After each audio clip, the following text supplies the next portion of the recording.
Ok. Acho que estamos já, né? Esperar um pouquinho.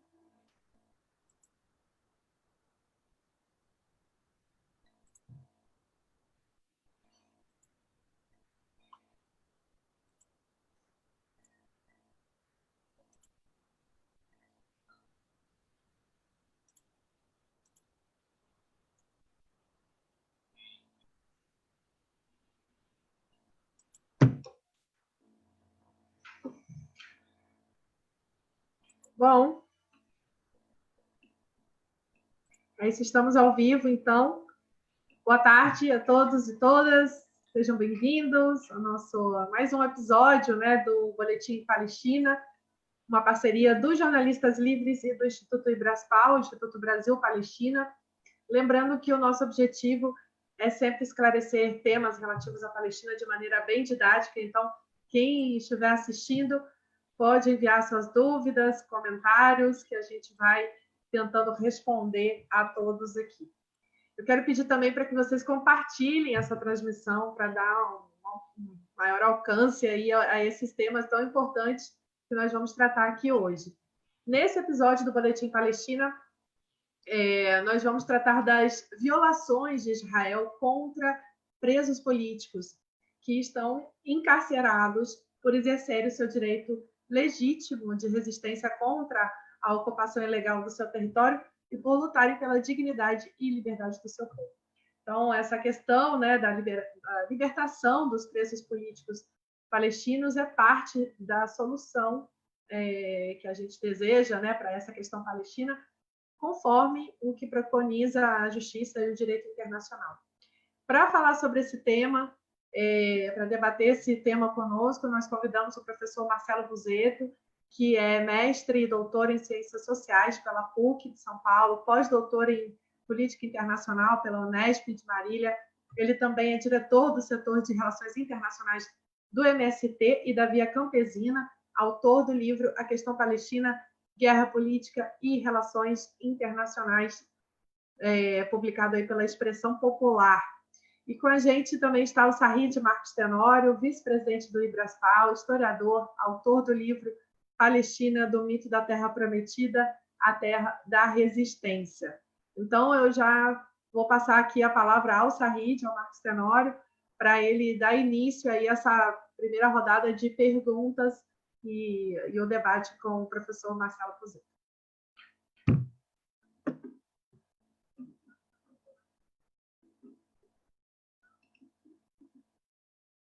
Abre o microfone.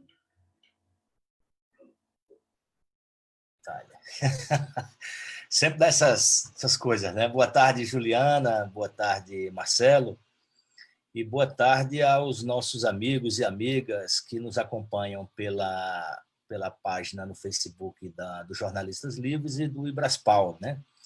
Em mais uma edição desse Boletim Palestina. Eu penso que o tema de hoje é muito importante, né? Porque o número de palestinos que passaram pelas masmorras sionistas é estarrecedor, né? Estima-se que, desde a invasão colonialista que ocorreu depois da fundação do Estado de Israel, em 1948, mais de 1 milhão de palestinos foram presos, torturados e continuam detidos, né? Muitos deles condenados à prisão perpétua. E os organismos de direitos humanos estimam que mais de 5.500 presos palestinos estão espalhados nas 17 prisões e 2 centros de detenção e 2 centros de interrogação israelenses, que é uma espécie de Guantánamo, né, da ocupação sionista, né, com 500 palestinos e palestinas cumprindo prisão perpétua. Eu queria perguntar inicialmente ao Marcelo qual é a situação hoje dos presos políticos palestinos, né? Quantos são, como resistem a essa situação de ocupação e cárcere, e quais são as formas de organização da resistência, da solidariedade, em ajuda a esses presos, a luta pela sua libertação e apoio aos familiares. Bom, boa tarde, Marcos, boa tarde, Juliana. Boa tarde a todos e todas que estão acompanhando mais essa iniciativa do IBRASPAL, Instituto Brasil-Palestina, que é uma organização que vem tentando contribuir com a denúncia das inúmeras violações de direitos humanos que são cometidas cotidianamente pelo governo do chamado Estado de Israel contra a população palestina. E uma das mais graves violações de direitos humanos praticadas por Israel são as prisões ilegais, as torturas, o sequestro de palestinos, de palestinas. A população palestina vive hoje uma situação bastante dramática, porque é impossível e improvável que exista uma única família palestina que nunca teve alguém, um de seus membros ou alguns de seus membros, que foram prisioneiros em Israel. Toda família palestina tem alguém que em alguma época, que em algum momento, que em algum lugar da Palestina ocupada, essa pessoa da sua família foi presa. Então, a prisão daqueles que lutam pela independência nacional, pela soberania, pela autodeterminação, por justiça, é algo comum na Palestina. E os palestinos vêm sofrendo isso durante todo o período das ocupações. Os que lutaram contra a ocupação do Império Turco-Otomano viveram isso até 1918. Os que lutaram contra a ocupação do Império Britânico viveram isso até 1948. E de 48 até hoje, seguem os mesmos métodos de intimidação, de repressão, de perseguição, de cerceamento da liberdade de opinião, de movimento dos palestinos e palestinas. A situação hoje, eu peguei os dados, né, dei uma olhada hoje nos dados de duas instituições palestinas. Existem várias organizações de direitos humanos que acompanham o dia a dia dos prisioneiros e as prisões que são realizadas por Israel. É difícil ter um dado preciso e atualizado porque a situação muda a cada dia, né? Então, às vezes acontece uma operação militar israelense em alguma cidade ou vilarejo da Palestina, e aí várias pessoas, dezenas de pessoas são presas. Existem as prisões, as detenções administrativas que Israel realiza há centenas, né, durante semanas, durante meses. Então, todo dia tem novos prisioneiros entrando em cárceres israelenses, né? As detenções administrativas são uma das punições já realizadas no período do colonialismo britânico e que continuou com o colonialismo israelense, e é onde o trabalhador, a trabalhadora, o jovem, a mulher, né, palestino, palestina, ele é preso ou presa e levada para um lugar muitas vezes desconhecido. O exército ou a polícia muitas vezes prendem o trabalhador, prendem um jovem palestino, prendem um militante e não leva para uma delegacia. Às vezes a família demora muito tempo, semanas, para encontrar e saber o paradeiro daquela pessoa que foi presa. A detenção administrativa é algo muito denunciado, porque você é preso, mas você não tem condenação, você não tem o direito de saber o porquê que você está sendo preso. A autoridade militar israelense diz que você vai ser preso para averiguação e você pode ficar um mês, um dia, um ano, né? Hoje, pelos dados que eu peguei de duas associações que acompanham o dia a dia das prisões, a Adamir, que é a Associação de Direitos Humanos e Apoio aos Prisioneiros, né? E a Samidon, que é a Rede de Solidariedade aos Prisioneiros Palestinos, pelos dados de hoje, existem 4.500 prisioneiros, né? Alguns falam entre 4.500 e 5.000, porque esses dados, como eu falei, o Estado de Israel não divulga, não garante acesso à informação, nem mesmo para os familiares.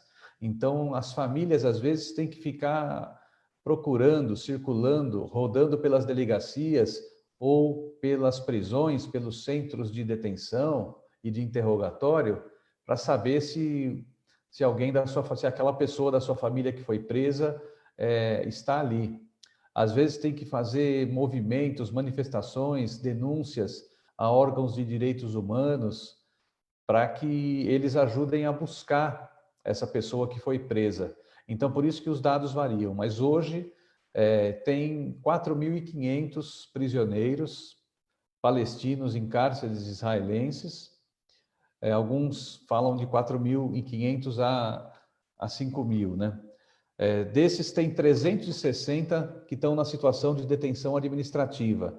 Foram presos, mas não tem contra eles nenhuma acusação formal. Portanto, se não tem nenhuma acusação formal do próprio Poder Judiciário colonialista e israelense, eles não podem nem preparar a sua defesa. Os advogados não têm acesso a essas 360 pessoas. Muitos dos advogados e familiares não sabem onde estão. Existe em Israel algo que já foi denunciado por várias organizações internacionais de direitos humanos, que são as prisões secretas. Existem as prisões e os centros de detenção que são de conhecimento público, mas existem locais secretos, onde as pessoas são levadas para passar por um processo de interrogatório, onde já houve várias denúncias e comprovação de torturas físicas e psicológicas contra prisioneiros. Então, tem 360 que estão na situação de detenção administrativa. Tem cerca de 41 mulheres palestinas encarceradas, 160 crianças com idade que varia de 10 a 15 anos. Essa prisão de crianças tem se tornado algo comum pelas forças policiais e militares israelenses, principalmente quando essas forças realizam operações que resultam na repressão a determinados bairros, né, palestinos, como é o caso do bairro de Siruan, Al-Bustan, em Jerusalém Oriental, ou como é o caso de alguns vilarejos, né, na Bissalé e outros, na Cisjordânia, quando realizam operações militares com o objetivo de prender jovens que lutam pela sua pátria, por independência. Muitas crianças também vão para as ruas e acabam participando desse movimento de luta contra a repressão israelense. Então, o que acontece é que essas crianças são presas. Também existe a Shin Bet, que é o serviço secreto israelense, que atua internamente e que atua em cooperação com empresas privadas de segurança que andam no território palestino de maneira ilegal, né? Porque a ocupação israelense é algo profundamente ilegal, mas existe também a Shin Bet, que é o serviço interno de segurança israelense, e eles fazem ações em cooperação com empresas privadas, como a G4S, que é conhecida como uma das principais empresas privadas de segurança do mundo. E essas empresas privadas, em conjunto com as forças policiais israelenses, usam veículos descaracterizados no território palestino e prendem jovens, prendem crianças, né, crianças que são vistas jogando pedras durante uma operação militar israelense, protestando, né, contra os ocupantes de sua pátria, e são presas, são sequestradas, são capturadas, né, pela G4S ou pela Shin Bet. Então, essa é a situação hoje. Existem também parlamentares que estão presos, né? Tem 7 parlamentares, membros do Conselho Legislativo Palestino, deputados que foram eleitos, a deputada Halida Jahar, né, que é uma palestina, deputada da Frente Popular para a Libertação da Palestina. Então, essa é um pouco a situação dos prisioneiros, né, em termos de números. Agora, vamos pensar, 4.500 a 5.000 pessoas nas cadeias, né, nas prisões israelenses. Na Palestina ocupada, se a gente pegar o território onde hoje está o que se chama de Estado de Israel, mais Jerusalém Oriental, que está ali também na Cisjordânia e Gaza, naquela região toda da Palestina ocupada, existem hoje cerca de 7 milhões de palestinos, aproximadamente. Então, vejam, 4.500 a 5.000 pessoas presas numa população de 7 milhões. Então, é um número bastante elevado, né? Esse é o número mais ou menos aproximado hoje da situação dos prisioneiros palestinos, presos políticos palestinos, em cárceres israelenses. Uma coisa que eu não consegui levantar com dados atualizados, mas que seria importante em algum momento também ter um acompanhamento mais de perto, desses prisioneiros, esses, pelo que eu levantei de informações, são os que estão nos cárceres israelenses. Mas existem prisioneiros palestinos que também estão em cárceres da autoridade palestina, como é o caso daqueles palestinos que são ativistas de direitos humanos e militantes da luta pela independência da Palestina, que já foram presos ou estão presos no presídio da cidade de Jericó, na Cisjordânia, que é um presídio administrado pela autoridade palestina. Então, também, além da repressão israelense, existem alguns casos de palestinos que são presos, que são, é óbvio, uma ínfima minoria, quando comparados às prisões efetuadas por Israel, mas é preciso também ficar atento para as prisões de palestinos pelas forças da autoridade palestina, que atua cada vez mais em cooperação na área da segurança com as forças colonialistas israelenses, né?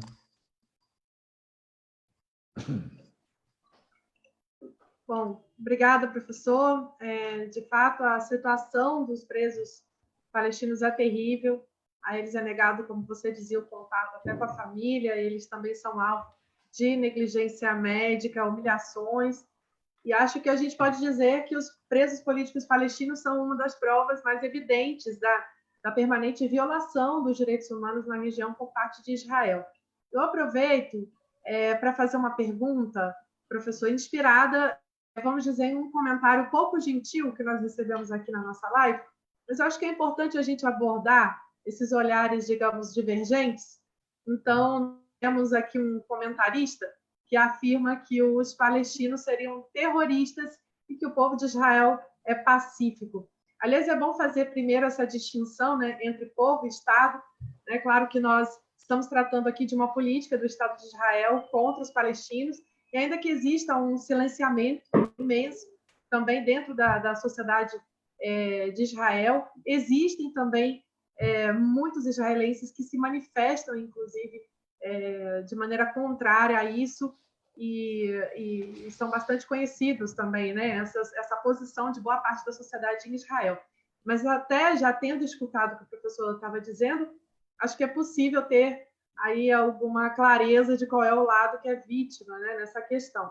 Então, você poderia, professor, falar um pouco sobre essa confusão que as pessoas fazem entre povo árabe, muçulmano, fundamentalistas, enfim, seriam os palestinos os terroristas? Pois é, então, não, os palestinos não são terroristas, né? Quer dizer, pode existir algum palestino que pratique, eu tenha praticado algum ato que possa se assemelhar ao que se chama de terrorismo, né? Pode até acontecer. Agora, não é o caso dos palestinos. Os palestinos, eles fazem parte de um dos principais movimentos de libertação nacional já construídos no século XX. Os palestinos são um povo que construíram legítimas organizações e que lutam de maneira justa pela sua independência nacional. A sua pátria foi invadida, sua pátria foi ocupada militarmente. Então, os palestinos lutam pela independência, pela liberdade, e lutam com os meios que dispõem. Os movimentos de libertação nacional, eles sempre tiveram muita dificuldade para se organizar, porque eles não possuem a mesma força que a potência colonialista. Então, todo país, toda pátria que teve a sua terra ocupada, invadida por uma potência estrangeira, quando o povo se organiza, o povo vai desenvolver diferentes formas de luta, diferentes formas de organização. Você vê, os Estados Unidos, eles conquistaram em 1776 a independência, né, das 13 colônias, não foi fazendo uma reunião com os britânicos, né? Não foi chamando o Império Britânico para dialogar numa reunião, né, tomando o chá das 5. O povo que fazia parte das colônias britânicas no norte do continente americano tomou uma decisão de que queriam ser livres e independentes. E para isso se utilizaram dos meios que dispunham. E na avaliação que o próprio direito internacional, que das mais avançadas teorias do direito internacional sobre esse tema, né, do colonialismo e da luta anticolonialista, existe um reconhecimento de que a luta anticolonialista ela é legítima. Esse reconhecimento ele foi tão importante nos anos 70 que até a própria ONU aprovou resoluções durante o início dos anos 70, 71, 72, 73, várias resoluções, né, vários documentos foram aprovados, seja na Assembleia Geral da ONU, seja na Comissão de Direitos Humanos da ONU, seja no próprio Conselho de Segurança, reconhecendo como legítima a luta pela autodeterminação, pela independência e pela soberania, por quaisquer meios. Por exemplo, os movimentos de libertação nacional, que em 74 conquistaram a independência das colônias portuguesas na África, foram recebidos com muita felicidade pelos povos do mundo inteiro. E a ONU reconheceu a legitimidade da luta do povo de Angola, Moçambique, Guiné-Bissau, Cabo Verde, pela sua independência. Assim como também o Vietnã, que lutou heroicamente pela sua independência, quando se libertou em 54 dos franceses, e depois, né, em 75, conseguiu expulsar os Estados Unidos e ter o seu território reunificado, e com isso consolidou a sua independência, o povo do Vietnã também foi um povo que realizou uma luta heróica. Todos esses povos que lutavam pela sua libertação e independência eram chamados pelas potências colonialistas, pelas autoridades das potências colonialistas, eram chamados de terroristas. Bom, Nelson Mandela, na África do Sul. Nelson Mandela, ele foi preso por quê?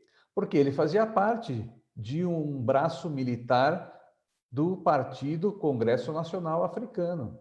O Nelson Mandela fazia parte de um braço militar que realizava operações contra alvos militares do governo racista, né, da África do Sul, governo supremacista, racista, neonazista, neofascista sul-africano.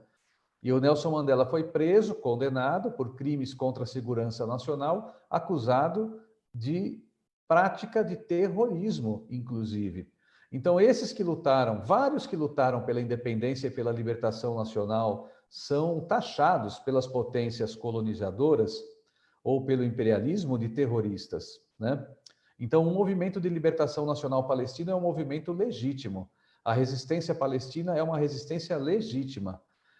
Os alvos da resistência palestina, né, sempre são alvos militares.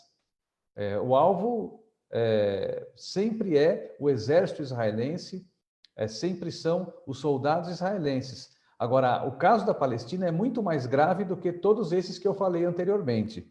O caso da Palestina tem uma particularidade, que os palestinos queriam a sua independência em 1918.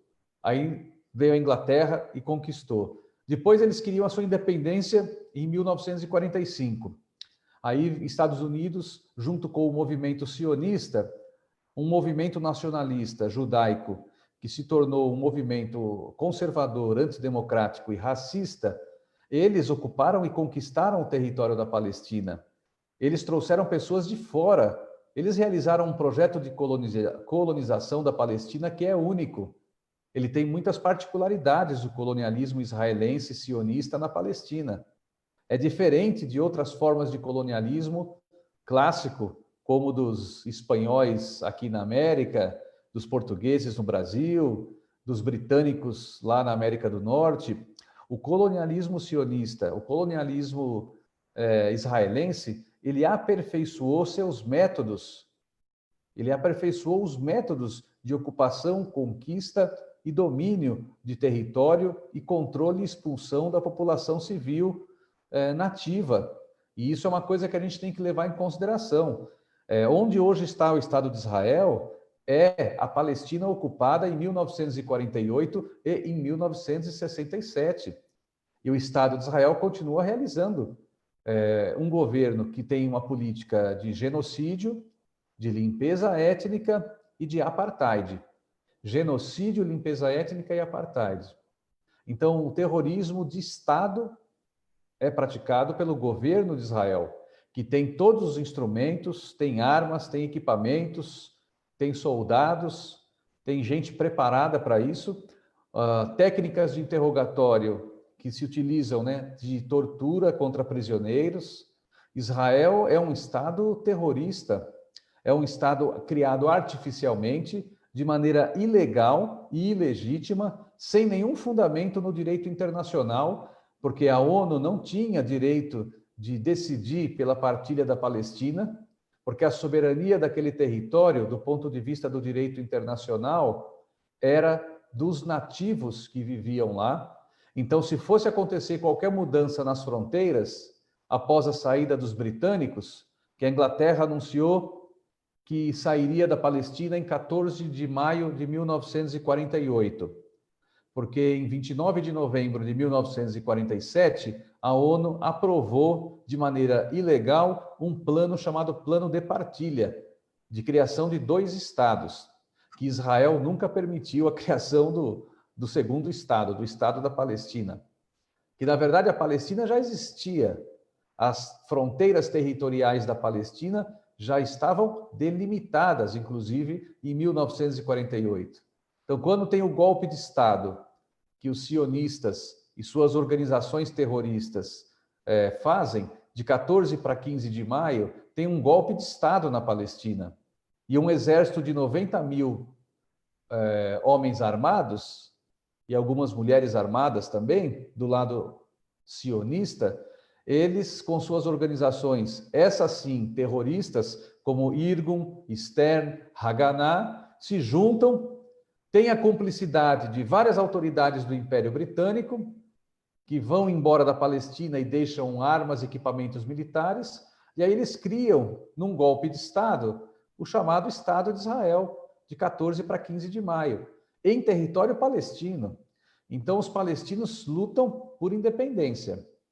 Então, eles não praticam atos que hoje alguns podem chamar de terrorismo. Os palestinos praticam a legítima resistência popular contra um exército de ocupação que realiza, que pratica desde 1948 genocídio, limpeza étnica e apartheid na Palestina. Bom, Israel era o maior, quem era o principal parceiro econômico da África do Sul do apartheid? Israel.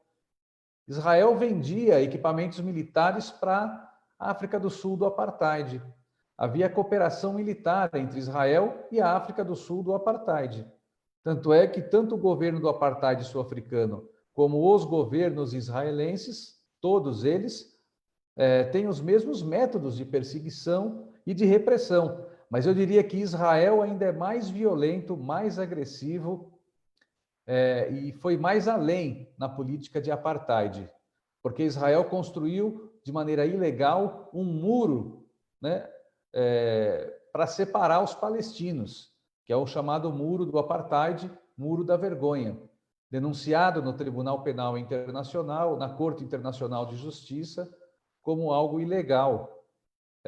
Houve a recomendação, inclusive, desses órgãos pela derrubada do muro, porque o muro, segundo a justiça internacional, não contribui em nada para a construção de qualquer tipo de negociação ou possível futuro acordo de paz. Pelo contrário, só estimula mais ainda a discórdia, o ódio, a rivalidade e a separação, o apartheid, e não a cooperação entre os povos. Então, eu diria que está completamente equivocada essa tentativa de atribuir aos palestinos o terrorismo. Quem mata? Quantos palestinos foram assassinados por Israel? É só fazer as contas. E aí nós vamos saber quem é o terrorista. Agora, a outra coisa importante, Juliana, é que você já disse, nós estamos criticando a política de governantes, de governo, não estamos criticando toda a população israelense. Eu tenho amigos que são cidadãos israelenses, apesar que a maioria deles não se consideram israelenses, eles se consideram palestinos que estão lá numa situação extraordinária, né, diante de uma ocupação. Mas tem cidadãos israelenses que apoiam a luta legítima dos palestinos. Eu escrevi um livro, né, A Questão Palestina, Guerra Política e Relações Internacionais. E quem faz a introdução do meu livro é o Sérgio Ianni. Sérgio Ianni é um cidadão israelense. É um cidadão israelense que luta em defesa do povo palestino. É um cidadão israelense que foi do exército militar, oficial do exército. A patente dele é de capitão do exército israelense. Mas ele é contra a ocupação realizada por Israel em territórios palestinos. Eu conheci vários cidadãos israelenses, pessoas com cidadania israelense, mas que dizem, eu sou palestino. Aí eu perguntava, mas a sua família é família de judeus? E eles diziam, sim, minha família é de judeus, mas eu sou judeu palestino, minha família é de judeus palestinos. Por quê? Porque até 1900, de Abraão, né? De Abraão até 1948, se pegar, né, desde Abraão, fundador do judaísmo, até 15 de maio de 1948, ali só tinha Palestina. Quem nascia ali era palestino. Uns eram judeus, outros eram cristãos, outros muçulmanos, outros adotavam outras religiões, alguns, uma minoria, não tinha religião nenhuma, mas palestino é a sua nacionalidade, né? A religião é outra coisa. Então, existem na Palestina cidadãos israelenses que são a favor de que exista naquele território, um dia, um Estado palestino. Alguns com quem eu conversei, a maioria de família judaica, eles eram a favor, muitos, né, de um Estado palestino laico, democrático, uma república palestina laica e democrática, onde todos os cidadãos, independente da religião, pudessem ter os direitos iguais. A primeira vez que eu fui na Palestina, eu tive 3 vezes na Palestina, né? Me concentrei nos territórios ocupados em 48 e 67, que é conhecido como Estado de Israel, e também na Cisjordânia. A primeira vez que eu fui na Palestina, eu fui a convite para participar de um encontro na cidade de Haifa, que é um território palestino ocupado em 1948. E lá estavam palestinos, judeus, cristãos, muçulmanos, ateus, todos juntos reunidos, debatendo qual seria o melhor projeto de futuro para a Palestina. E o encontro que eu participei era Encontro pela construção de um Estado palestino laico e democrático em toda a Palestina histórica. Esse era o nome do encontro. E lá estavam palestinos, judeus, cristãos e muçulmanos. Então, os israelenses, existem movimentos de cidadãos israelenses que denunciam as violações de direitos humanos praticadas pelo exército de Israel e que consideram as ações violentas de Israel como atos de terrorismo de Estado, né? O B'Tselem, que é o Centro de Direitos Humanos, né, e apoio aos prisioneiros palestinos, é um centro israelense de monitoramento das violações cometidas pelo próprio governo de Israel. Então, Isso é comum quando você tem, de um lado, o colonialismo e, de outro lado, um movimento de libertação nacional, né? Foi assim também no Vietnã. Quando os Estados Unidos intensificaram suas agressões contra o Vietnã, em 1969, milhões de pessoas lá nos Estados Unidos foram para as ruas, em grandes marchas. Nas universidades dos Estados Unidos, era comum manifestações todos os dias favoráveis ao povo do Vietnã. O Festival de Woodstock, que aconteceu em 1969, né? Quantos não foram os músicos, os cantores, os artistas estadunidenses que se utilizaram da música para denunciar as violências praticadas pelos Estados Unidos contra o povo do Vietnã? Então, você tem também, no interior da sociedade israelense, pessoas, né, grupos, movimentos que são antisionistas, que são contra a existência do Estado de Israel nas condições que ele foi criado, que é de ser um Estado dominado por um movimento político conservador, reacionário, antidemocrático, racista, um movimento pró-imperialista, que é o sionismo, e um Estado que vem praticando genocídio, limpeza étnica e políticas de apartheid contra a população civil palestina, né? Então, eu diria que terrorismo não cabe. Terrorismo cabe para organizações que o Estado de Israel apoia hoje, inclusive. O Estado de Israel ataca a Síria. O Estado de Israel, a aviação israelense, tem bombardeado a Síria. A aviação israelense tem servido de força aérea para o Estado Islâmico na Síria. Em vários momentos do conflito na Síria, quando tropas do Estado Islâmico estavam cercadas, encurraladas pelo exército sírio ou por outras forças que apoiavam o exército sírio contra o Estado Islâmico, a aviação israelense invadiu o espaço aéreo da Síria e atacou o exército sírio para facilitar a fuga de elementos do Estado Islâmico. Bom, quem vive naquela região tem conhecimento do apoio que Israel deu, por exemplo, a combatentes do Estado Islâmico. Tinha um hospital militar israelense que recebeu combatentes da guerra na Síria que eram ligados a grupos terroristas, como o Estado Islâmico e outros, que atuaram na Síria com a cumplicidade e apoio de Israel. Por exemplo, por que nenhum alvo israelense foi atacado pelo Estado Islâmico? Porque nunca o Estado Islâmico permitiu que a bandeira da Palestina fosse erguida em qualquer vila ou território na Síria ou no Iraque dominado pelo Estado Islâmico, porque esse movimento e organização terrorista, né, tinha essa relação de ser tratado, né, de maneira bastante benevolente pelo governo israelense, né?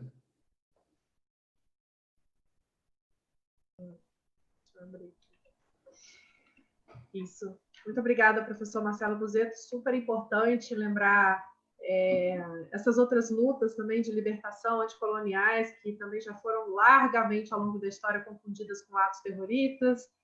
Lembrando ainda, como o professor também deu vários exemplos, que nós temos muitos israelenses que, inclusive, apoiam o chamado BDS, né, que é o movimento de boicote, desinvestimento e sanções, que é uma campanha mundial para não se consumir produtos produzidos, né, por Israel ou empresas que tenham parcerias com o Estado de Israel.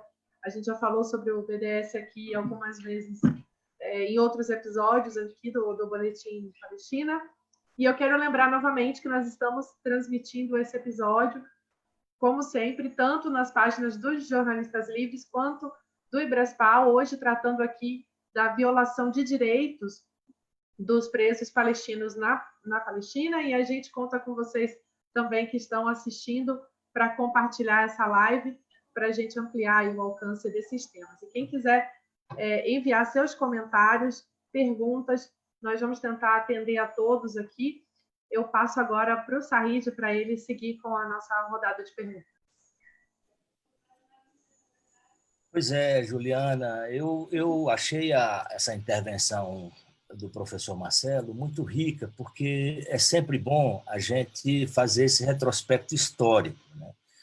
É comum, quando a gente começa a discutir essa questão do direito dos palestinos à autodeterminação, à resistência palestina, sempre aparecem comentários provocativos como esse, né? Que os palestinos são terroristas, que Israel tem direito de se defender, etc, etc, etc. Tudo lendas e cantilenas, né? Porque o professor Marcelo falou bem, o golpe de Estado dado pelo movimento sionista, né, 15 de maio de 1949, que resultou na criação dessa aberração chamada Israel, dentro de um Estado milenar, né, de um território com fronteiras reconhecidas milenarmente por seus vizinhos, sem ter nenhum tipo de conflito pela definição dos territórios, das suas fronteiras, esse grupo de estrangeiros que ocupou a Palestina,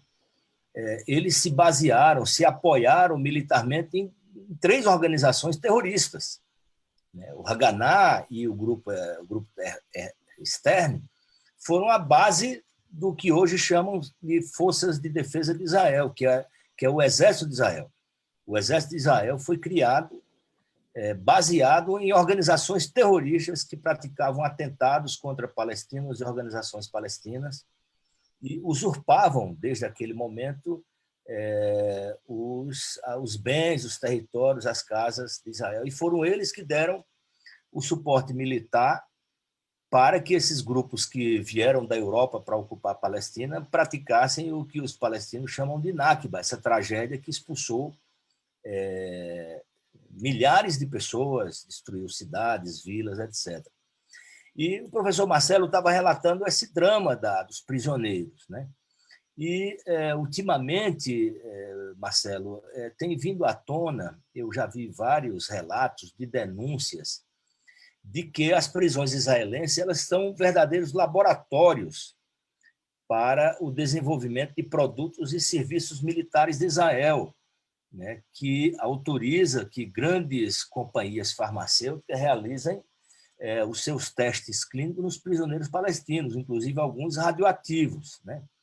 O ano passado, aliás, o embaixador da Palestina nas Nações Unidas, Riyad Mansour, ele denunciou que muitos corpos de prisioneiros e de outros palestinos mortos pelo exército eram devolvidos aos seus familiares sem as córneas e sem outros órgãos, né? Então, são denúncias de violações como essa que nos deixa estarrecido ver que a narrativa é de que esse movimento, essas incursões e as prisões, elas fazem parte de um suposto direito de Israel se defender. Eu queria, professor Marcelo, que você nos relatasse um pouco mais sobre essas violações, porque também é o seguinte, além dessas violações, que envolve esses testes laboratoriais, roubo de órgãos, torturas, etc., né? Isso é um lado, mas tem um lado também da resistência dos palestinos, mesmo prisioneiros, que não renunciam ao seu direito assegurado pela Carta das Nações Unidas e pelo direito internacional em resistir por todos os meios, inclusive no cárcere, né? Eu queria, se você pudesse nos oferecer mais argumentos e informações a respeito dessas violações gritantes que nós temos ouvido, né, e lido e assistido, e também sobre a resistência dos presos palestinos e dos seus familiares. Realmente existe a Revolução Palestina, ela teve várias fases e momentos, né? E o que se vê é que Israel intensificou as prisões das principais lideranças da Revolução Palestina durante o período de 1988 até o começo de 2000 2002, 2003, é impressionante a quantidade de presos que foram para as prisões israelenses. Então a gente percebe que o Estado de Israel, ele na verdade planejou levar para dentro das prisões muitas lideranças palestinas de todas as facções e partidos palestinos, as mais combativas, né? Lideranças palestinas dessa época do final dos anos 80, anos 90, né? Foram para as prisões. Existem boas lideranças palestinas que estão fora das prisões, com certeza, pessoas que têm um compromisso muito firme com a luta do seu povo, pessoas íntegras, honestas, corajosas, mas muitos desses honestos, corajosos, né, homens e mulheres combatentes pela Palestina estão nas prisões. Então cresceu muito o número de prisioneiros durante o período que antecedeu os acordos de Oslo de 1993. Então, se pegar de 88 até 93, 94, as prisões continuaram e após os acordos de Oslo também. Hoje existem 26 presos palestinos que já estão há mais de 25 anos na prisão. Então, o Nelson Mandela ficou 27 anos, né, na prisão lá na África do Sul. Tem 26 Nelson Mandela nas prisões palestinas, porque são prisioneiros nas prisões israelenses. São prisioneiros que já estão há mais de 25 anos, né, sofrendo todo tipo de privação no interior das prisões israelenses. Eu acho que tem isso que você falou que é muito importante. Não é novidade, várias denúncias existem de Israel realizar experiências, né, com os corpos dos prisioneiros. Israel também desenvolve uma guerra química e bacteriológica contra os palestinos. Isso é conhecido. Os prisioneiros são cobaias, assim como outros regimes de apartheid no passado também fizeram experiências, né, com os prisioneiros. Vamos lembrar o que o nazismo fazia com os prisioneiros judeus, né? As experiências que faziam. Então, há denúncias e há comprovação de que Israel tem se utilizado dos prisioneiros palestinos e de muitos prisioneiros que sumiram, porque existem os prisioneiros que estão identificados nas prisões. Existem aquelas pessoas que foram presas e não se sabe onde elas estão. E existem aquelas pessoas que foram presas e nunca mais e foram devolvidas, né, sem os órgãos, como você relatou. Então, é todo tipo de brutalidade, de violência, de desrespeito com a vida do povo palestino praticada pelas forças de ocupação colonialista israelenses, né? E é impressionante, né? Por exemplo, os motivos das prisões, né? Eu estive na Palestina 3 vezes. E numa das vezes eu estava em Hebrom, andando em Hebrom, junto com uma delegação brasileira e internacional na parte velha de Hebrom, e entramos numa área que está ocupada pelo exército israelense desde 1967. O nosso amigo palestino não pôde entrar. Ele era proibido, porque como ele não mora lá, ele sendo palestino, ele não tem autorização para entrar em Hebrom. Hebrom é Al-Khalil. Al-Khalil é uma cidade árabe que foi ocupada em 1967 na Guerra dos 6 Dias, por Israel. E o exército israelense montou uma base, um quartel lá. E lá tem assentamentos de judeus sionistas que vieram de outros países e que se apoderaram das casas e dos comércios dos palestinos, né? Então, alguns palestinos resistem nessa parte da cidade velha de Hebrom, onde tem um assentamento colonial sionista. E aí a gente estava andando, tinha um grupo de noruegueses que estavam lá como observadores internacionais, cadastrados pela ONU, estavam ali representando a Noruega. Era um grupo de 10, 12 pessoas. E eu e outros brasileiros fomos junto com eles, acompanhando para verificar a situação de violação de direitos dos palestinos nesse território onde tem um assentamento colonial sionista. E aí nós vimos os soldados prendendo um jovem, devia ter uns 18 anos. Nós nos aproximamos e um dos noruegueses foi querer perguntar para o soldado o que estava acontecendo.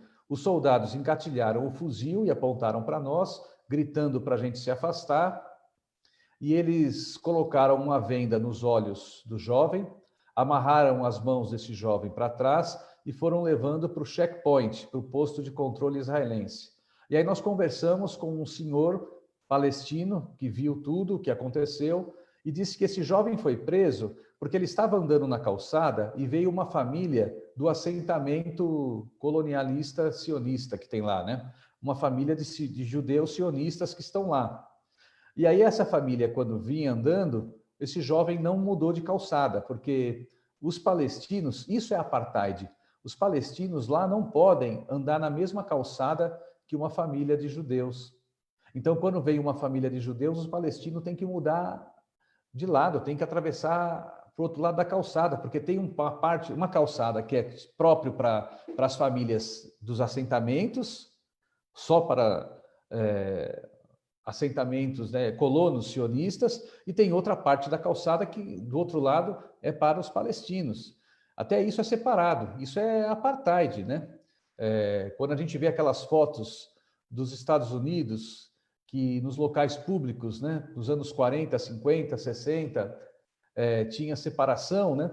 Bebedouro só para brancos, outros para negros, a escada de uma rodoviária, né? Um lugar para brancos, outros para negros, isso tem na Palestina. E aí esse jovem disse que ele se recusou a sair, a mudar de calçada. E aí os soldados foram para lá, a família de colonos sionistas ficou gritando para os soldados vieram e disse que ele falou assim para os soldados: por que eu que tenho que mudar de calçada? O meu bisavô é palestino, o meu avô é palestino, o meu pai é palestino, eu sou palestino. E onde nasceu o seu bisavô? Diz que ele perguntou para o soldado. Onde nasceu o seu bisavô? Onde nasceu o seu avô? Nasceu na Europa, né? Então, por que eu que tenho que sair? E ele foi preso. Então, os palestinos vêm sendo presos, mesmo quando não participam de maneira ativa da resistência palestina.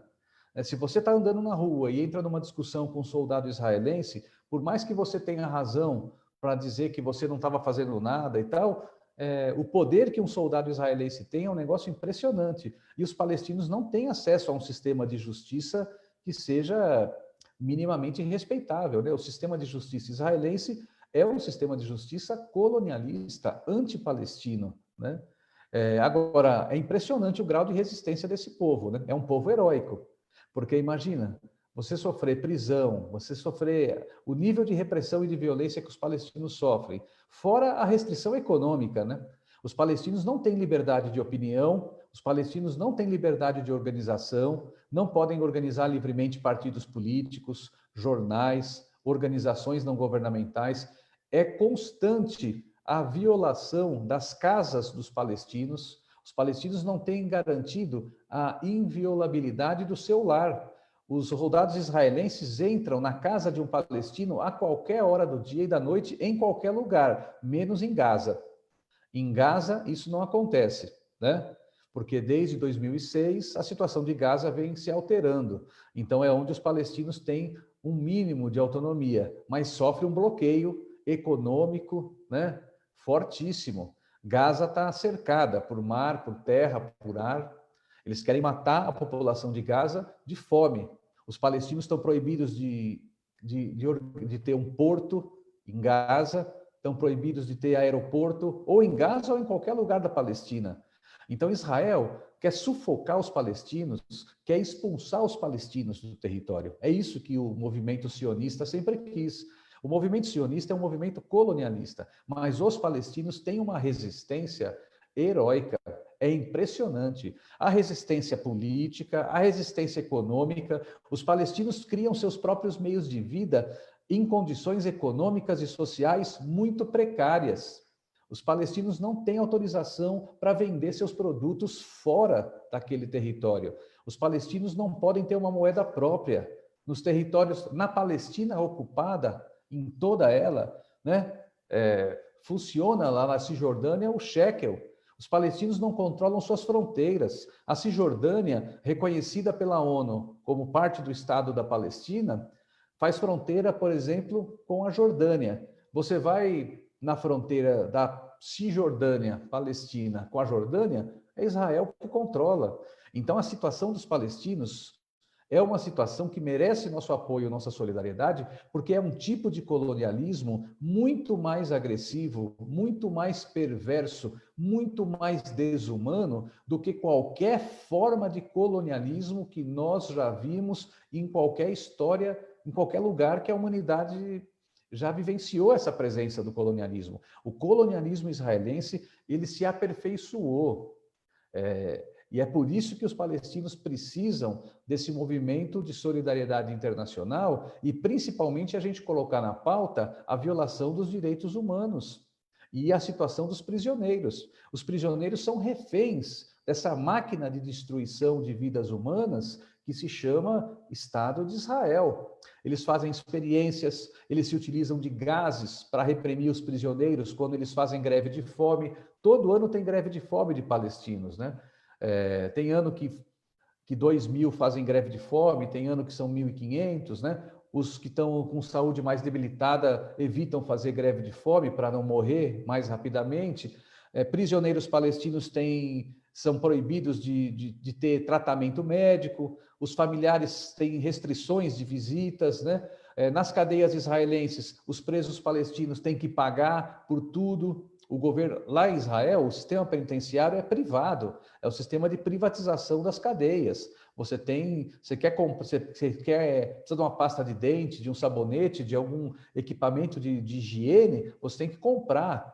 E o povo palestino está desempregado, está subempregado, está bloqueado, está cercado, está sitiado, né? Não tem liberdade para produzir água, por exemplo. Os palestinos não podem furar um poço na sua própria terra para retirar água, sem autorização da autoridade colonialista israelense.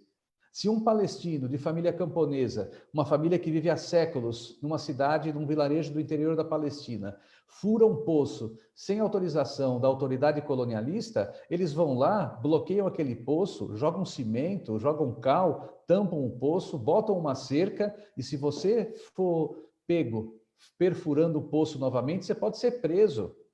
Então, a situação dos palestinos, ela é gravíssima.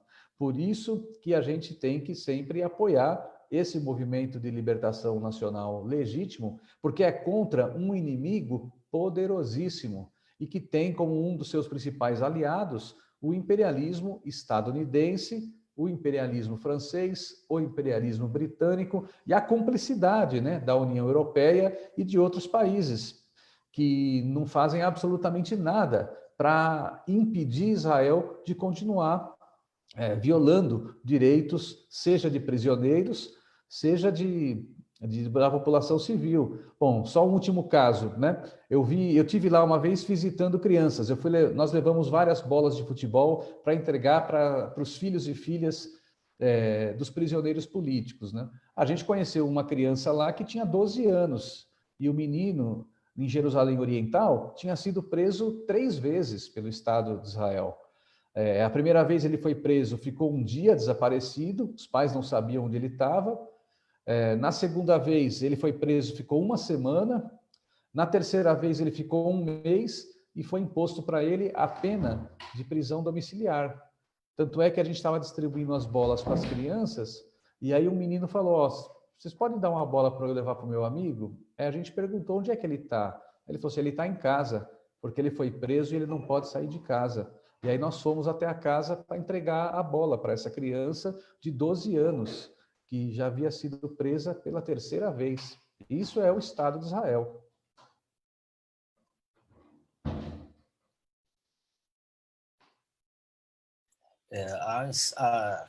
Cada semana, cada live que a gente faz, cada boletim da Palestina, cada convidado traz uma riqueza ainda maior de informações que demonstram que o povo palestino, sob a ocupação sionista, né, sob o colonialismo sionista, vive sob um regime de apartheid, né? Isso que você está nos relatando, Marcelo, é tão cruel quanto ou talvez mais cruel, do que viveu o povo da África do Sul, né? Prisioneiros há 30, 40 anos, outros condenados à prisão perpétua, vivendo sob esse regime dessa uma prisão que além de ser uma privação da liberdade, porque a prisão é isso mesmo, ainda submete os prisioneiros a todo esse conjunto de violações, né, como cobaias, as famílias que não têm acesso aos prisioneiros, os advogados que não podem atender os seus clientes e preparar a defesa, pessoas presas no que eles chamam de prisões administrativas, onde o sistema prisional, o sistema judiciário da ocupação israelense não dá satisfação ao prisioneiro e à sua defesa porque aquele foi preso, né? Uma situação realmente que merece, da nossa parte, toda a solidariedade e a disposição de lutar em apoio a esses prisioneiros, às famílias desses prisioneiros e às forças da resistência que lutam para pôr fim a essa ocupação colonial sionista, porque a raiz de tudo é a ocupação. Se não existisse ocupação, a Palestina fosse a Palestina histórica, né, sem essa ocupação de europeus que vieram do leste europeu, da Polônia, né, da Europa de um modo geral, e criaram essa aberração que denominaram de Israel, baseada em lendas, né, segundo eles, retornando para ocupar um território que lhes pertencia, né, quando, na verdade, nunca existiu qualquer cidade, estado, país, ilha, seja o que for, com o nome de Israel. Nunca. Israel é uma denominação subjetiva que está no Velho Testamento, que o movimento sionista se apropriou para chantagear e para enganar o mundo e justificar essa aberração que eles criaram com apoio ilegal e injusto das Nações Unidas. Mas, Marcelo, nós estamos caminhando para o final agora. Você falou sobre as greves que os prisioneiros palestinos fazem, e eu vi outro dia desses, que em 2019, centenas de presos de duas prisões, uma chamada Naqab, que fica no deserto do Negev, e uma por nome de Ramon, eles realizaram uma greve de fome para reclamar das condições das prisões sionistas, né? Reivindicar uma coisa que é básica, a instalação de telefone nas prisões para permitir que os presos possam se comunicar com suas famílias, né? Porque a comunicação com as famílias é uma questão que o ocupante sionista tenta impedir. Ele quer que o prisioneiro passe pelas piores agruras que um ser humano possa passar num cárcere, né? E ainda mais os prisioneiros condenados à prisão perpétua, porque prisioneiros condenados a longas prisões num sistema prisional como esse, ele precisa de comunicação com as suas famílias, né? E, além disso, os presos reclamavam que os dirigentes do sistema prisional, que é uma orientação do Estado sionista, criassem as maiores dificuldades para que os familiares tivessem acesso a esses presos, como, por exemplo, as mulheres, na grande maioria mulheres muçulmanas, são submetidas a muitos constrangimentos, né? Até se deslocar da aldeia que mora à unidade prisional, tem os checkpoints, e o sistema de inteligência israelense sabe quem são as pessoas que vão passar por lá, né? Então, como última rodada de perguntas, você já foi assim, de uma riqueza muito grande de informações para quem nos acompanha, mas eu queria que você pudesse nos dar mais exemplos de essas motivações dos prisioneiros palestinos para as greves, né? E também tem os prisioneiros, você falou dos prisioneiros que merecem destaque, né? Como o líder da Frente Popular para a Libertação da Palestina, o Ahmad Sadat, está preso há muitos anos, condenado que foi acho que a 30 ou mais de 30 anos de prisão. Então, são prisioneiros simbólicos que estão lá, não porque praticaram qualquer ato que possa ser considerado um ato que ponha em risco a existência do Estado de Israel, mas porque representam esse sentimento de resistência do povo palestino em pôr fim a essa ocupação e a esse regime de apartheid que já perdura há mais de 70 anos.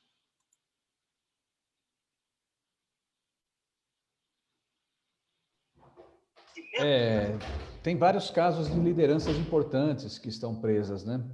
Eu tive condições de visitar a casa do Ahmad Sadat, conheci a sua família, a Abla Sadat, que é uma importante ativista de direitos humanos na Palestina. A Abla Sadat é da União dos Comitês de Mulheres Palestinas. Coincidências da vida, ela também é companheira, esposa, né, do Ahmad Sadat, mas ela é uma importante militante, dirigente, liderança das mulheres palestinas, está na União dos Comitês de Mulheres Palestinas, né, e está no Comitê pela Libertação do Ahmad Sadat, né, e a situação, a história do Sadat é um negócio impressionante, porque o Ahmad Sadat, ele é o secretário-geral da Frente Popular para a Libertação da Palestina, um partido político palestino, ele é deputado no parlamento palestino, então ele é um dos deputados que está preso, e o Ahmad Sadat foi preso em 2002 pela autoridade palestina. Ele estava já numa lista de pessoas que poderiam ser presas por Israel, porque a organização dele, a FPLP, tinha críticas aos acordos de Oslo, se recusaram a cumprir as exigências do acordo de Oslo, porque foi um acordo que obrigou os palestinos a renunciar a seus direitos inalienáveis, como o direito de retorno e tantos outros. Então, a população palestina condena os acordos de Oslo. Se tivesse um referendo hoje dos palestinos sobre Oslo, se fosse feito um referendo, nunca teria sido assinado o acordo de Oslo. Então, os acordos de Oslo foram assinados por um setor da direção palestina que realizou um acordo sem consultar de maneira democrática o seu próprio povo e a sua base, né? E o Ahmad Sadat foi preso, ele sabia que poderia ser preso, mas ele estava clandestino, e aí ele foi convidado pelo Yasser Arafat para participar de uma reunião com o Arafat. E aí ele foi para a reunião com o Arafat. E aí o Arafat disse para ele, olha, Israel e Estados Unidos estão pedindo a sua prisão e de mais outros membros da Frente Popular para a Libertação da Palestina. Eu queria te dizer que você vai ter que ser preso. Nós vamos levar você para a prisão da Autoridade Palestina em Jericó. E ele ficou preso de 2002 a 2006 na prisão da Autoridade Palestina na cidade de Jericó. E quem fazia a guarda e a segurança para impedir a fuga ou qualquer coisa, né, do Ahmad Sadat, tinham oficiais dos soldados dos Estados Unidos e britânicos que circulavam na prisão em conjunto com a autoridade palestina. E em 2006, Israel cercou e invadiu a prisão de Jericó e não enfrentou nenhuma resistência por parte dos guardas da prisão, que eram da autoridade palestina. A polícia da autoridade palestina, os guardas da prisão, sumiram, desapareceram quando Israel cercou o presídio e sequestrou o Ahmad Sadat e mais outros membros da Frente Popular para a Libertação da Palestina, que Israel exigia que fossem para suas prisões. Mas eu também conversei com a Fadwa Barghouti, uma grande liderança também das mulheres palestinas. Fadwa Barghouti, ela é do Comitê Revolucionário do Partido Fatah, Movimento de Libertação Nacional. Ela lidera a campanha pela libertação de Marwan Barghouti que é, por coincidência, também o seu companheiro, o seu esposo, e uma liderança importante. Então, é impressionante como, no Acordo de Oslo e em outros acordos que a autoridade palestina fez com Israel, eles não colocaram na pauta a libertação dos prisioneiros políticos, né? Então, é triste da gente ver um movimento de libertação nacional que tem uma história tão bonita e heróica, mas a gente vê um setor desse movimento, que no caso, né, é a autoridade palestina, realizando prisões de militantes. Eu vi e ficamos sabendo, tem vários relatos, é de conhecimento público que a autoridade palestina realiza operações, desenvolve, né, um programa de coordenação com Israel na área da segurança. Todo mundo na Palestina já viu a polícia palestina reprimindo manifestações de palestinos contra o governo de Israel. Não é incomum isso, né? Você ter policiais palestinos, uma tropa de choque da polícia palestina reprimindo manifestação de palestinos contra o Estado de Israel. Então, é uma situação que o povo palestino tem que enfrentar.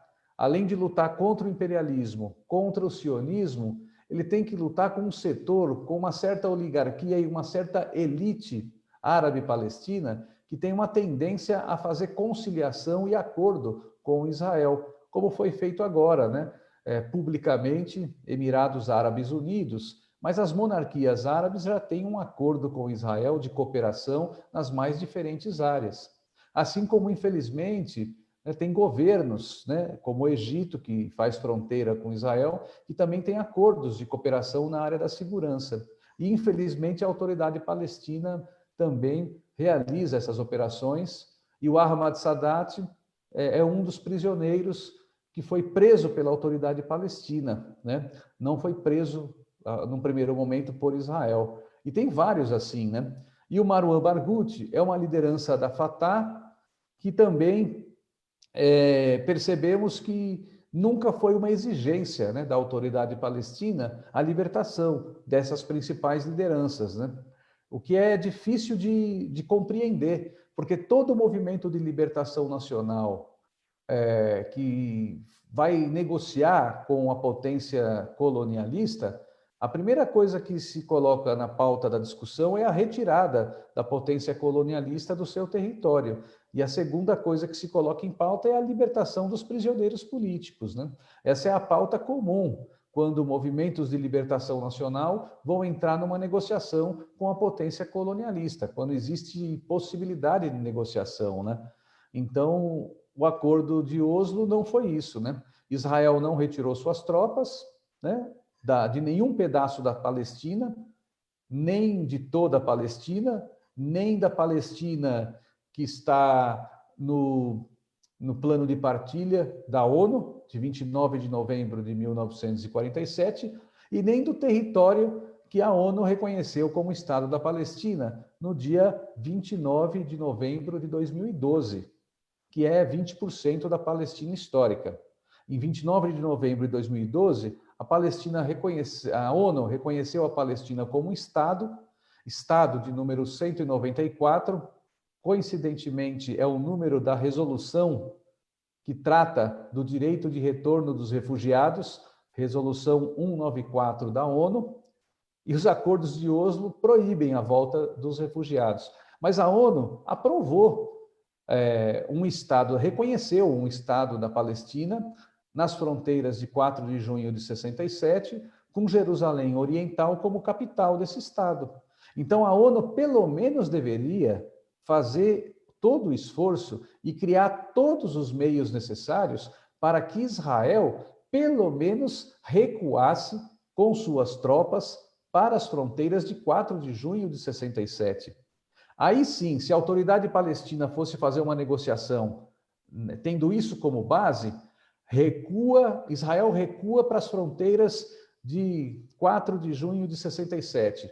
Vamos seguir a orientação da solução de 2 estados da ONU. liberta todos os prisioneiros políticos. Aí a gente assina um acordo.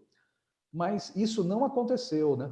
Israel disse, não vamos discutir no acordo de Oslo retorno dos refugiados, porque para Israel os refugiados não foram expulsos, eles fugiram porque quiseram, o que não é verdade. Israel disse, não vamos libertar nenhum prisioneiro, não vamos discutir isso, e não vamos discutir o Estatuto de Jerusalém. Então, 3 questões fundamentais, 3 direitos inalienáveis de um povo, né, foram deixados de lado numa negociação. Isso também é algo único. Nunca na história de qualquer movimento de libertação nacional houve uma negociação que aconteceu com tamanha capitulação por parte do movimento colonialista, em que pese todas as dificuldades da conjuntura política internacional, alguém pode falar do isolamento de Arafat e da luta palestina, eu diria que foi muito prejudicial à luta do povo palestino esse acordo, em que pese toda a história importante do Arafat, e é preciso levar em consideração que o Arafat tem uma história de luta que merece, né, um respeito, um reconhecimento. Não é o caso do atual presidente da Autoridade Palestina, o Mahmoud Abbas. Ele não passou pelas dificuldades e privações que o Arafat passou para construir o movimento de libertação nacional da Palestina. Ele tem outro perfil, é de um outro setor, é um setor que sempre buscou o reconhecimento dos Estados Unidos e o apoio dos Estados Unidos para tentar encontrar uma solução de acordo com Israel, né? Nunca fez a luta direta, né, contra o colonialismo sionista, mas eu penso que os palestinos enfrentam esse dilema, que além de lutar contra o sionismo, tem que enfrentar uma autoridade palestina que acabou se transformando numa administração do sistema colonial, né? Como disse o Eduardo Said, né? Não sou eu que disse isso, né? O escritor de origem palestina, que ficou muito conhecido, né, pela sua obra e pela sua vida nos Estados Unidos, Eduardo Said, ele disse isso, que a autoridade palestina, sob o comando do Mahmoud Abbas, né, ela se transformou num gestor, num administrador da ocupação sionista da Palestina. Então é trágico. Agora, é muito bonito de ver como o povo palestino encontra os mais diferentes meios de resistência e a coragem, né? Veja essa jovem, né, Ahmed Tamimi, né, que foi presa lá do vilarejo de Nabi Saleh. Eu conhecia a Ahmed Tamimi e sua mãe em Beirute, num encontro de solidariedade à Palestina. É impressionante como existem centenas, milhares de jovens palestinos que continuam ou na Palestina ou fora da Palestina, lutando pelo seu povo, lutando pela sua pátria. E muitos que foram obrigados a sair da Palestina carregam dentro do seu coração a sua pátria. Então a Palestina hoje é um negócio impressionante, ela reúne povos do mundo inteiro porque vem nessa luta uma luta justa. E a gente acredita que um dia haverá paz na Palestina e vai haver um Estado único em toda a Palestina histórica, onde judeus, cristãos, muçulmanos, drusos, ateus poderão viver em paz, em harmonia, em cooperação, em solidariedade e todos com direitos iguais, né, num Estado democrático, numa Palestina livre. É nisso que a gente acredita. E é por isso que eu acho que é importante a gente fortalecer a luta pela libertação dos prisioneiros políticos. Tentar, talvez, no ano de 2021, fazer aqui do Brasil, né, como uma das principais bandeiras da nossa luta. Todas são importantes. O BDS, como a Juliana falou, muito importante. Todas as lutas são importantes, todas as campanhas são importantes, mas eu acho que uma campanha unitária, urgente, necessária, diante das agressões que os prisioneiros vêm sofrendo, é essa campanha de fortalecer a luta pela libertação dos prisioneiros, de denunciar o que Israel vem fazendo. Eu acho que essa poderia ser uma contribuição nossa, do Ibraspal e de outras entidades, para dar visibilidade a esse sofrimento que a mídia internacional esconde. É impressionante, ninguém fala dos prisioneiros na Palestina. Nenhuma comissão de direitos humanos tem autorização para entrar nas prisões palestinas. A ONU não tem autorização a Anistia Internacional não tem autorização, a Cruz Vermelha não tem autorização, a Médicos Sem Fronteiras não tem autorização, Israel não dá autorização para ninguém para fazer uma vistoria dentro dos presídios para saber a real situação em que vive hoje os prisioneiros palestinos. Então fica aqui a nossa solidariedade a esse povo e às famílias dos prisioneiros, das prisioneiras, com a certeza de que um dia a sua luta não terá sido em vão e a Palestina será livre. Certo. Obrigado aí pela paciência, Juliana e Marcos, e todos que acompanharam aí essa atividade nossa. Imagina, como disse o Said, é realmente impressionante, são muito ricas as informações trazidas por você, professor. São dados e números que assustam, né? Qualquer pessoa minimamente atenta à questão dos direitos humanos, porque é disso que se trata, né? Quando a gente fala dessas violações, nós estamos falando de um Estado que viola tudo que é preconizado pelo direito internacional, todos os dias, o tempo todo, e com absoluto silêncio da mídia hegemônica, né? Que não perde tempo, por sua vez, em criminalizar as ações de resistência do povo palestino. Mas não diz nada sobre, por exemplo, os bombardeios que estão ocorrendo em Gaza. Agora, né? Isso já é, acho que o 12º dia consecutivo de bombardeio em Gaza em plena pandemia. Né? Eles bombardeiam, por exemplo, plantas elétricas, por isso a região sofre o tempo inteiro com apagões. A gente já aqui em outras lives, a gente teve convidados de Gaza que tinham dificuldade aí de encontrar um horário em que ele tivesse energia elétrica para poder participar. Bombardeiam reservatórios de água. Enfim, são violações que podem ser, inclusive, classificadas como crimes contra a humanidade. E é preciso encontrar realmente formas de pressionar o Estado de Israel para que ele cesse essas violações, para que liberte os prisioneiros, né? para que acabe com essa questão. Inclusive, crianças, né? O que é assustador é o silêncio mundial da comunidade, chamada comunidade internacional, para a questão das crianças, que são considerados presos políticos na Palestina. Uma coisa surreal, né? Bom, mas nós temos jornalistas livres. Sim. Bom, esse é o nosso esforço, né? Tentar trazer essas informações aqui. A gente está quase encerrando, eu quero só ler um dos comentários aqui do pessoal que está acompanhando a live. A causa palestina é do Ciris Canísio Pereira. A causa palestina pela libertação e soberania é igualmente a causa de todos os homens e mulheres que lutam pela liberdade no mundo inteiro. Não dá para não se colocar solidário ao povo palestino. É isso.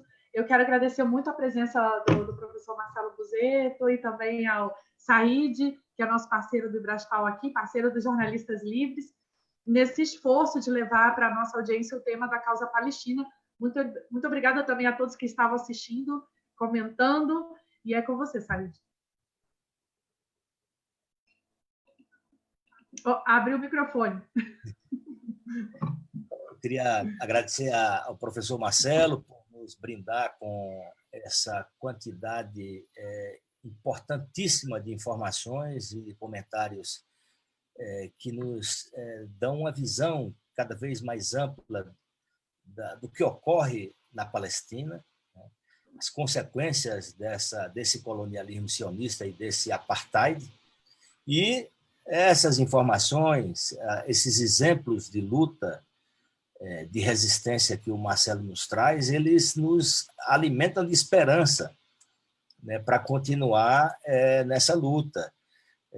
Nós precisamos demonstrar a nossa indignação perante a complacência da ONU e dos organismos de direitos humanos com essa realidade cruel de Israel contra os palestinos encarcerados. O Marcelo tem razão quando diz que a causa da libertação dos presos palestinos e a luta do povo palestino pela dignidade, pela terra, pela liberdade, por um Estado independente, né, com o direito de retorno, é uma luta que merecerá sempre a solidariedade de todas as pessoas que querem justiça e respeito aos direitos em todos os cantos do mundo. Porque a causa da Palestina não é uma questão de árabes contra judeus ou de muçulmano contra judeus, cristão contra judeu. Não tem absolutamente nada a ver com isso. O fundo da questão do conflito na Palestina é exatamente esse conjunto de argumentos que o Marcelo nos trouxe aqui tão brilhantemente, que demonstra que antes de 1948, quando foi criada essa aberração dentro da Palestina, que eles chamaram de Israel, não existia esse tipo de conflito. A história não registra esse tipo de conflito. O conflito que existia, e sempre existiu, foi da resistência dos palestinos contra várias formas de ocupação, contra os persas que tentaram dominar a Palestina, contra os romanos, contra os cruzados e agora contra os sionistas, né? O Império Otomano, o Império Britânico. Então, o conflito que existia na Palestina era dos palestinos contra esses ocupantes e não contra a pessoa por professar uma determinada fé. Então, eu fico muito satisfeito com a nossa live de hoje, jornalistas livres nos dando a satisfação da parceria, né, com o Instituto Brasil-Palestina. Espero que nas próximas lives a gente possa contar com colaborações importantes, como foi a de hoje do professor Marcelo, e continuar contando com as pessoas que nos acompanham, que compartilham, que divulgam, né? Muito obrigado, Juliana, obrigado, Marcelo, obrigado a todos os amigos e amigas que nos acompanharam hoje. Boa noite e bom final de semana. Obrigada a todos, boa noite. Valeu, boa noite, Juliana, boa noite, Marcos, boa noite a todos. Boa noite.